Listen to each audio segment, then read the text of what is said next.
विदर्भामध्ये उष्णतेचा अक्षरशः कहर झालाय। चंद्रपूर आता जगात सर्वात उष्ण शहर ठरलंय। चंद्रपूरमध्ये उच्चांकी 45.6 अंश सेल्सिअस इतकं तापमान नोंदवण्यात आलंय। ब्रह्मपुरी तिसरं आणि अमरावती शहर हे 5वं सर्वात उष्ण शहर ठरलंय। पुढचे 5 दिवस विदर्भ मराठवाड्यामध्ये उष्णतेची लाट ही अशीच राहणार आहे।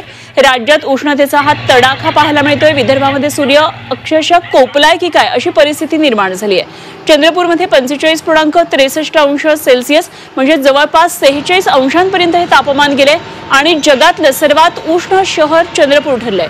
तर चंद्रपूरनंतर जगात 3ऱ्या क्रमांकावर जिल्ह्यातलं ब्रह्मपुरी हे शहर आहे आणि ब्रह्मपुरीचं तापमान 45 अंश सेल्सिअस इतकं आहे।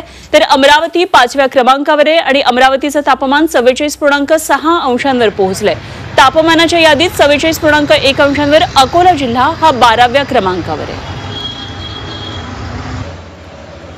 चंद्रपूरमध्ये उष्णतेचा कहर कसा झालेला आहे, कसा जाणवतोय याचा आढावा घेतला आमचे प्रतिनिधी आशिष अंबाडे यांनी। आपण एक प्रयोग करणार आहोत। आपल्या सोबत व्यावसायिक अमोल रामटेके आणि आरिफ शेख आहेत। हे एक गाडी आहे आणि गाडीचं बोनट आहे। या गाडीच्या बोनटवर ह्या तापत्या उन्हामध्ये ऑमलेट होतं का असा एक प्रयोग आपण करून बघत आहोत। अमोलजी आपली मदत करणार आहेत। अमोलजी आपण करा आणि कशा पद्धतीने चंद्रपूरचं तापमान हे आहे हे दाखवा।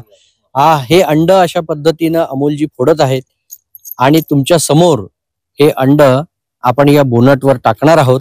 जी कशा पद्धतीनं चंद्रपूरमध्ये तापमान आहे आणि हा जो प्रयोग आहे तो काय दर्शवतो?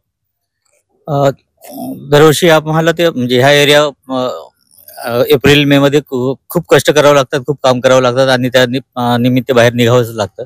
पण या वर्षी जे काही जाणवते ते अगदीच विचित्र प्रकार आहे। काम करणं अशक्य झालेलं आहे। लोक अक्षरशः बिमार पडायला लागले आहेत आणि फार कठीण आणि त्रासदायक होत आहे। 2-4 दिनों से काफी धूप गिर रही है और तापमान इतना बढ़ चुका है कि घर से बाहर निकलना मुश्किल हो चुका है और अभी एसी या कूलर कोई काम नहीं कर रहे। अभी हमने कुछ देर पहले अंडे का आविष्कार करा है ऑमलेट बनाने का। अभी देखते हैं हम किस तरीके से बनता है वो। आणि आपण बघू शकतो की 45.6 अंश सेल्सिअस जे तापमान आहे ते तापमान आपल्याला सत्य रूपात दिसलेलं आहे। चंद्रपूरच्या मध्यभागामध्ये एका उभ्या असलेल्या पार्क असलेल्या गाडीच्या बोनटवर आपण अशा पद्धतीनं हे ऑमलेट आहे हे बनलेलं बघू शकतो आहे। चंद्रपूर शहरामध्ये अशा पद्धतीनं गाडीच्या बोनटवर ऑमलेट बनलेलं आणि तापमानाची तीव्रता आपण बघितली आहे। Ashish Ambade, Zee Media, Chandrapur.